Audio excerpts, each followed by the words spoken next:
Hello, ladies. I'm Sam Sylvia, and this is Glow. Sorry, what's Glow? Gorgeous ladies of wrestling.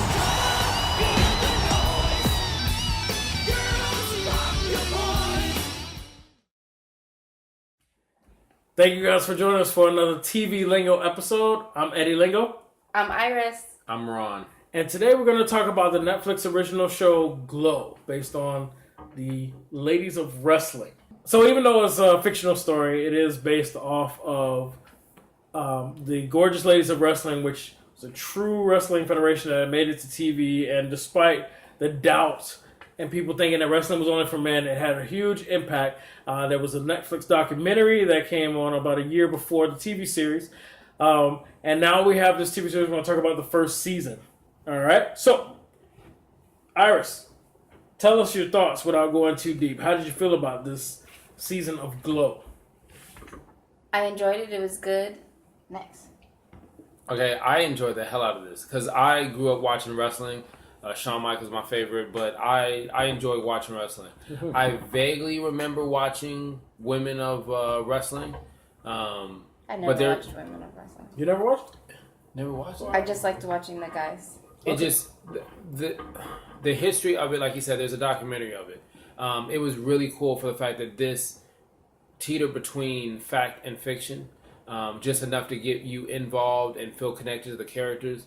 There was a lot of cameos from WWE wrestlers that are currently wrestling or wrestling in the past, from Johnny Nitro to Carlito. So I enjoyed the fact that this was a pure wrestling thing. They actually taught these women how to actually wrestle, so you got a chance in the storyline to kind of get the feel of it. Right. And one of my favorite parts, other than the costume and the whole fact that it's centered around wrestling, was the music.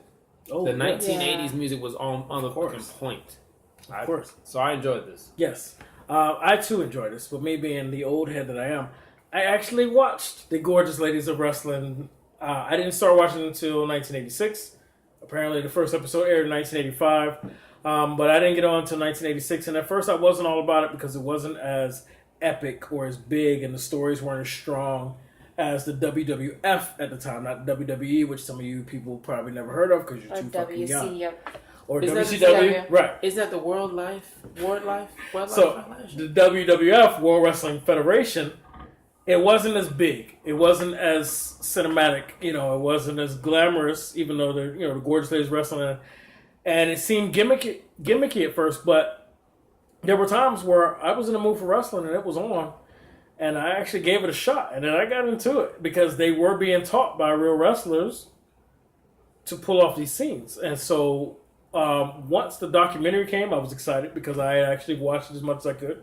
And then once the TV series hit, I was even more excited. And what made me more excited about this show is the fact that they didn't try and stick to what 100% what actually happened. They've changed the names of the characters. They're sprinkling things that did happen to get Glow on television, but they're now have a central, plot, and they're going and they're going to take it further, and hopefully it'll stay on longer than the actual Gorgeous Ladies of Wrestling stayed on TV, because I'm really enjoying this central plot where these friends that are now enemies because of fornication or adultery. She slept with her husband. Adultery. By the She way, slept with her Ruth best slept friend's with, yeah. husband. Spoiler alert. Fuck There's that a blonde, bitch. there's a brunette. The brunette slept with the blonde's husband. Right. And That's what really gets this guy. I love You that. don't do shit like that. You don't. You're not supposed to. Not supposed to. No, But I'll just cut leave it at that out. that is, in my opinion, what makes this show so great, because that they are centering her to be our hero, our lead, and she's flawed from jump. Mm-hmm. Right?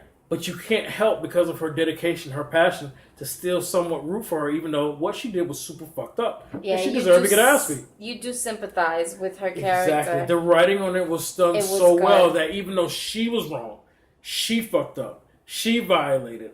Wait a minute. Wait. But the husband did it too. It takes two people to... Okay, Yeah, but he's not really a central character in this. But I get he's not the... But he came over to the house and she said, yo, you shouldn't be here. You should be fucking around in here. Right. Okay, sit on your face. Okay, but... Exactly. When Did a that husband... stop her from riding his dick? No. Right. But I'm at my house. Listen, you know what? Nah, they were best friends. I just thought about it. Okay, that's what I was about to get to. Exactly. If the husband would have slept with a random woman, I just thought about that's different. But he slept with her best friend. Yeah, and that's a line you just don't cross. She helps support her in a bunch Okay, of so now she's flawed. She's dirty. She's a fucked up person. And they say that just like that in this. But you still, because of the way the writing is and because of how well they developed her character, how she is too. You still want her and her passion to succeed. I want her to succeed. Trust me. You do. You do. She deserves that ass. Even though she deserves that ass. She deserves that. But you still want her to succeed. I want her to pass. And that is grade A writing, and it allowed to flow through the whole season. Oh, we've flown. Every time she got shorted or somebody treated her like shit, I didn't feel bad. But I was still rooting for her. You get what I'm saying? Rooting for Root. Like, well, she deserved that one, so. Yeah. But I was still rooting for her. And I felt like they did a good job of showing all of the factual elements as far as the billionaire guy who was taking his money, launching this campaign, the producer, and didn't really know what he was doing. Mm-hmm. The director who's a has-been who decided to take on this.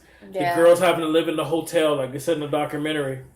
I like the fact that they took parts of the actual things that happen. There's certain characters, if you watch a documentary, if you grew up watching the show, that you'll know where they pulled that person from. Right. And that was a cool element to it. And it was also the fact that WWE at the time didn't have the gimmicks. And this show fought for gimmicks, from everything from the song and the clap and how they would sing and dance before and had after. A few gimmicks. Junkyard Dog was a thing. Iron Sheik was a thing. But it was more racially driven. They were just... Well, actually, their characters were... Their gimmicks were based on race, too. What the documentary was telling me was they were doing it before Vince was doing it. No. Because they mentioned in the show... And the thing about the show is the show does mention WWE. It mentions Hulk Hogan and it does mention Jake the Snake Roberts and a few other people. Right. Flair makes a cameo as far as on the television screen, but Junkyard Dog, Iron Sheik. What year was that? Well, there you might have me there. You might do that research. But from what I remember, in that same era, I was fans of those. I'm older than you guys, so that's probably why it's not. Because I'm thinking about... Because there's a scene in there where they do a Ku Klux Klan thing. They do two black people. Right. The girl who's the welfare check queen. See, WWF didn't go that deep. Okay, they pushed the envelope. They did push the envelope with that, and doing things like using weapons and certain things like that allowed the WWE. They did always have props and let's weapons. add speculations to matches now. Let's do off-screen cameos, or we're in the locker room when we're starting.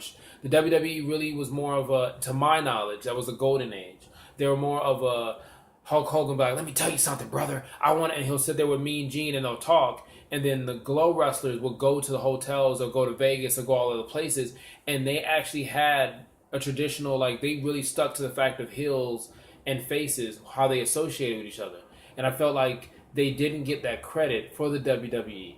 Okay. And you have, like Ivory was one of the wrestlers who actually, from Glow, became a 3-time champion with the WWE. There wasn't a lot of women that translated over. Correct. So I just, like I said, I like the balance of how real it was, with the fact that these characters were so likable. Mm-hmm. Like, if this was actual wrestling that you were watching, you would enjoy this if it was Raw or SmackDown. No, you're right. So they did push the envelope beyond that. But there were some characters in WWE at that era, because I remember the cartoon and the TV series, everything. But I'm old, so I'm going to stop saying that shit. Anyway, so with that being said, this is definitely a series. I mean, hopefully you've watched it already, because we've kind of broken it down. But if you haven't, I don't think we've said too much. You can still watch it. You can still watch it. Enjoy it. I am looking forward to the second season. How about you? Yes, I am excited. I cannot wait. Yeah. Right. Especially with how they left off, with, her having to have the abortion and... Well, I'm not going to state who it was, but there is an abortion that's mentioned. It's probably a woman. I would hope so, with it being in Glow. So I want to see how all of that plays out. Yes. So I mean, the series was really, really good, way better than the Defenders. So fuck yeah.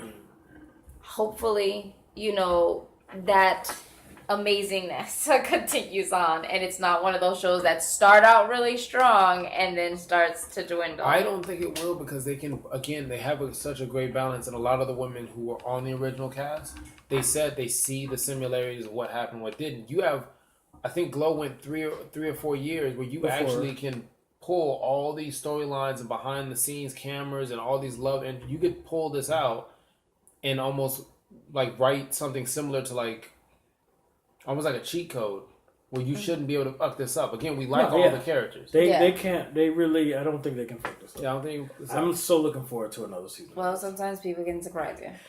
You're still talking about Avengers. Defenders.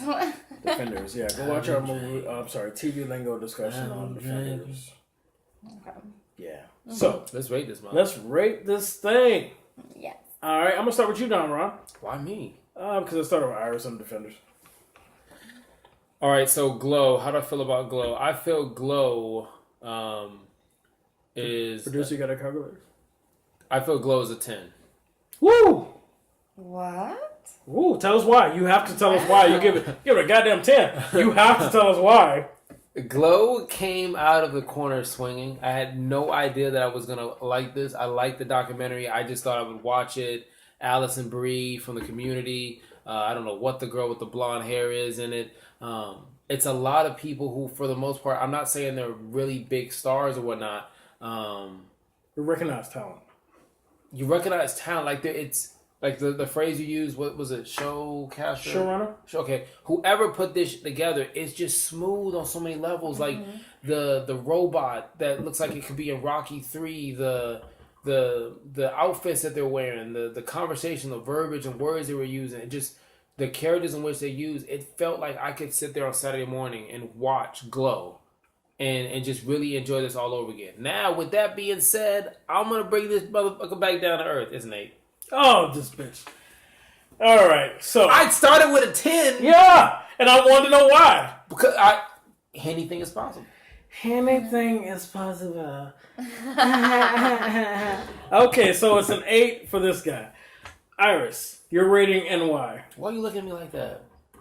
Anyways, I give it a 9. There were a little couple of things that I was like, just fast forward because, they got a little chit-chatty, too much chit-chatty for me. Chit-chatty was great. The pizza boy coming over for the girl who couldn't figure shit out, just ordering pizza, like... That's cute. No, but there were just a couple of scenes that like, okay, you guys talking some shit, nobody cares. No, but it was there, man. Like the chick who said I wanted a horse. When you talked, we shut the fuck up, right? For your number. She was a little bit more aggressive. I was just about to say, like, can you let her give her? Okay. Now, for my reasons of why I gave it a 9 was because of that. There were a couple of parts for me that I was like, I don't want to hear you talk. Just get to the action. Oh, you done? We want to make sure before we said anything. She fast forward. I wanted to make sure she does it in real life too. Because I didn't want you checking me on camera. I'm like, goddamn, my name on the show. I can't be getting checked. Okay, So, Eddie, what is your score? Okay, so everybody's done before I start talking? Yeah. Okay. So, overall, my TV Lingo rating is an 8. I love the show. I love that they incorporated factual events to get this fictional story arc along. Mm-hmm. They got us to love the characters, even though she was flawed. And, the one she's up against. I love how smart the girls were, how dedicated they got when the director was ready to give up. Mm-hmm. And so... Excuse me, sorry. I can't even see that. Jumpstart. All right, so it's late, you guys. Are we rounding it up? Well, what was the rating? It was 8.3. We're just gonna leave it at an 8. Okay. All right. Yeah. Okay, we're just gonna go down to an 8. Okay, and so there were moments. I was never a dull moment for me where I skipped anybody. I felt like all the information was important. And for me, because of my history growing up with it, I was so invested to see how accurate it was going to be because I did watch it from 86 to 89. Okay, so I was really like, and then I watched the documentary the year before the TV series. So I was all in about facts. Mm-hmm. And I was so invested in every single moment to see how they were going to incorporate some more truth. So for me, I was all in. The only reason I'm giving it a 8 instead of a 10 is I feel like for a TV series, especially when you get it all at once, But the only for me to give it a 10, I'd be willing to go back and watch it again immediately. Mm-hmm. And even though I loved it and I'm looking forward to more, once I was done, I was done. I did go back to the documentary again to compare what I just watched again to refresh my memory, but I didn't go back and start it over again. Yeah. When I give a 10 for a series, it's going to be because I immediately is like, fuck that, I'm watching it again. That's the only reason. I didn't give it a 10. Yeah, well, we see that after your long drawn out. I understand. All right, so overall movie lingo rating, thanks to our producer who stayed up late to help us, and we will reward the producer, especially during the fight. McGregor and yeah, because if you just say fight, they're gonna think after the camera's off. During the Mayweather McGregor fight, we will definitely reward that person for looking out. We greatly appreciate. If that was a real fight, my money's on her. Oh shit! Okay, it would be because I don't hit women. I mean, there you go. They say things out of spite, but I would never hit a woman. There you go. I would trip one up. That's all my life. You know, I wouldn't. The most you gonna give me. Pick up your feet when you walk. I blame it on them, and I will blame it on them. Like, hey, that's your fault. Pick up your feet when you walk. All right. The most I'll do, like, if I'm wrong, you can hit me, but I'll grab the hands. Like, okay. I'll still trip you up when you walk by. No, I'm not doing it. I'll wait till you're not expecting it and be like, hey, that's your fault. Oh wow, that's assault. Okay. We're not doing that. I'm not doing that. I'm good. Don't worry. No police report for me. I'm not one to do it while you're awake. All right. See, I just don't need that negativity. I'm just kidding, guys. My baby daddy's still breathing. She's just serious. So anyway. So serious. I want to thank you guys for joining us for another episode of TV Lingo. We're going to bring you guys so much more.